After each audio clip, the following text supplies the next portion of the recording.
Hello everyone, welcome to Smart Work GK में आपका स्वागत है।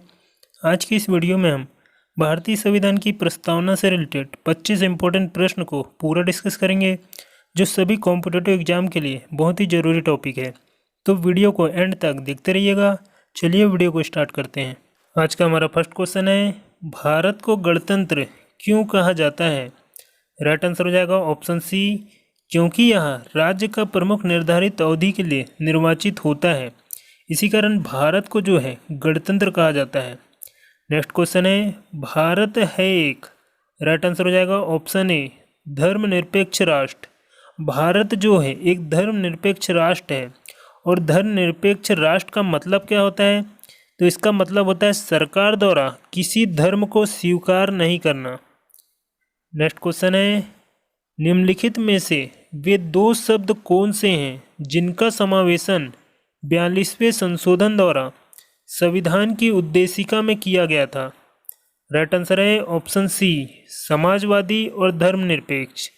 तो देखिए, 42वां संविधान संशोधन 1976 के द्वारा 3 नए शब्दों को जोड़ा गया, समाजवादी, धर्मनिरपेक्ष तथा राष्ट्र की अखंडता शब्दों को जोड़ा गया था। नेक्स्ट क्वेश्चन है, भारत एक गणतंत्र है, इसका अर्थ है? राइट आंसर है ऑप्शन बी, भारत में वंशानुगत शासन नहीं है, इसी कारण भारत जो है एक गणतंत्र है। नेक्स्ट क्वेश्चन है, निम्नलिखित में से कौन सा शब्द भारत के संविधान की उद्देशिका में नहीं है? राइट आंसर है ऑप्शन डी, लोक कल्याण। तो देखिए, भारत के संविधान की उद्देशिका या प्रस्तावना में समाजवादी शब्द शामिल है, पंथनिरपेक्ष शामिल है और प्रभुत्व संपन्न शामिल है, लेकिन लोक कल्याण शब्दों का जिक्र नहीं किया गया है। नेक्स्ट क्वेश्चन है, भारत को एक गणराज्य मुख्य रूप से माना जाता है क्योंकि? राइट आंसर है ऑप्शन ए, राज्य अध्यक्ष का चुनाव होता है, इसी कारण जो है भारत को एक गणराज्य माना जाता है। नेक्स्ट क्वेश्चन है, कल्याणकारी राज्य का उद्देश्य है?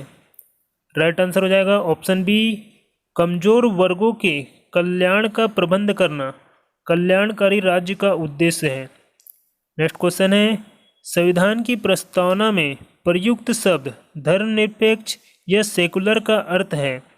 राइट आंसर है ऑप्शन ए, सभी नागरिकों को धर्म एवं उपासना की स्वतंत्रता धर्मनिरपेक्ष का अर्थ होता है।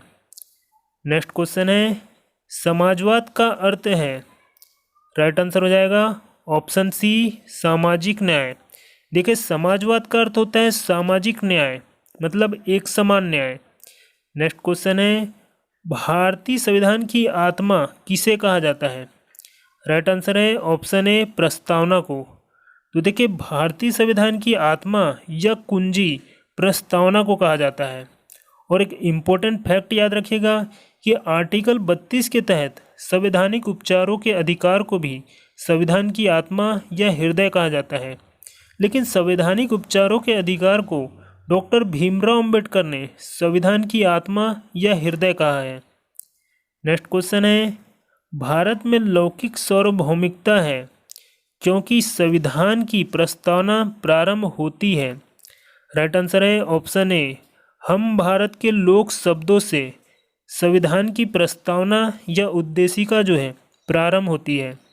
नेक्स्ट क्वेश्चन है, भारतीय संविधान की प्रस्तावना पर किस क्रांति का प्रभाव नहीं झलकता है? राइट आंसर है ऑप्शन डी, चीन की क्रांति 1912 जो भारतीय संविधान की क्रांति में नहीं झलकता है। नेक्स्ट क्वेश्चन है, संविधान के अंतर्गत भारतीय लोकतंत्र के आदर्शों को हम कहाँ देख सकते हैं? राइट आंसर हो जाएगा ऑप्शन बी, प्रस्तावना। तो देखिए, भारतीय लोकतंत्र के आदर्शों को हम प्रस्तावना या उद्देशिका में देख सकते हैं।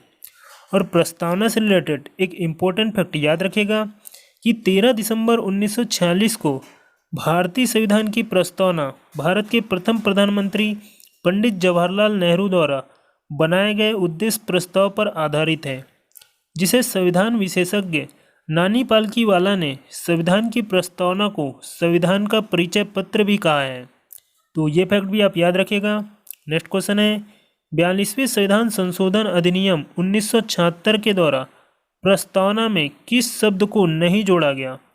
तो देखिए 42वां संविधान संशोधन अधिनियम 1976 के द्वारा धर्मनिरपेक्ष शब्द को जोड़ा गया, समाजवादी शब्द को जोड़ा गया और एकता और अखंडता जैसे शब्दों को जोड़ा गया। तो राइट आंसर हो जाएगा इसका ऑप्शन सी, गुट निरपेक्ष। गुट निरपेक्ष शब्द को नहीं जोड़ा गया। नेक्स्ट क्वेश्चन है, भारतीय संविधान ने किस प्रकार के लोकतंत्र को अपनाया है? राइट आंसर हो जाएगा ऑप्शन डी, लोकतांत्रिक गणतंत्र। तो देखिए भारतीय संविधान ने लोकतांत्रिक गणतंत्र को अपनाया है। नेक्स्ट क्वेश्चन है, भारतीय संविधान की प्रस्तावना के अनुसार भारत की शासन की सर्वोच्च सत्ता किसमें निहित होती है? राइट आंसर हो जाएगा ऑप्शन ए, जनता में। तो देखिए संविधान की प्रस्तावना के अनुसार जो है भारत की शासन की सर्वोच्च सत्ता जो है जनता के हाथों में होती है। नेक्स्ट क्वेश्चन है, भारत की संप्रभुता, एकता तथा अखंडता को अक्षुण्ण बनाए रखने के लिए तथा उसकी रक्षा करने का प्रावधान किया गया है। राइट आंसर है ऑप्शन ए, प्रस्तावना में। देखिए संप्रभुता, एकता तथा अखंडता को अक्षुण्ण बनाए रखने के लिए इसका जो प्रावधान है प्रस्तावना या उद्देशिका में इसका वर्णन किया गया है। नेक्स्ट क्वेश्चन है, भारतीय संविधान की प्रस्तावना में देश का कौन सा नाम उल्लेखित है? राइट आंसर है ऑप्शन सी, भारत और इंडिया। देखिए भारतीय संविधान की प्रस्तावना या उद्देशिका में भारत अर्थात इंडिया का वर्णन किया गया है। चलिए नेक्स्ट क्वेश्चन देखते हैं, भारत की संप्रभुता किसमें निहित है? राइट आंसर हो जाएगा ऑप्शन बी, भारत की जनता में। तो देखिए भारत की जनता में जो है भारत की संप्रभुता निहित होती है। नेक्स्ट क्वेश्चन है, किस वर्ष भारत एक प्रभुत्व संपन्न प्रजातांत्रिक गणराज्य बना? राइट आंसर हो जाएगा ऑप्शन डी, 1950 में भारत जो है एक प्रभुत्व संपन्न प्रजातांत्रिक गणराज्य बना था। नेक्स्ट क्वेश्चन है, प्रस्तावना का वह प्रावधान जो सभी नागरिकों को मतदान का अधिकार प्रदान करता है? राइट आंसर है ऑप्शन बी, प्रजातंत्र।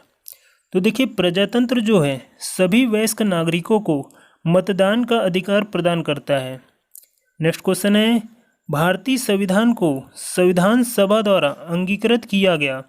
राइट आंसर है ऑप्शन ए, 26 नवंबर 1949 को। तो देखिए भारतीय संविधान को 26 नवंबर 1949 को संविधान सभा द्वारा अंगीकृत, आत्मसमर्पित और अपनाया गया है।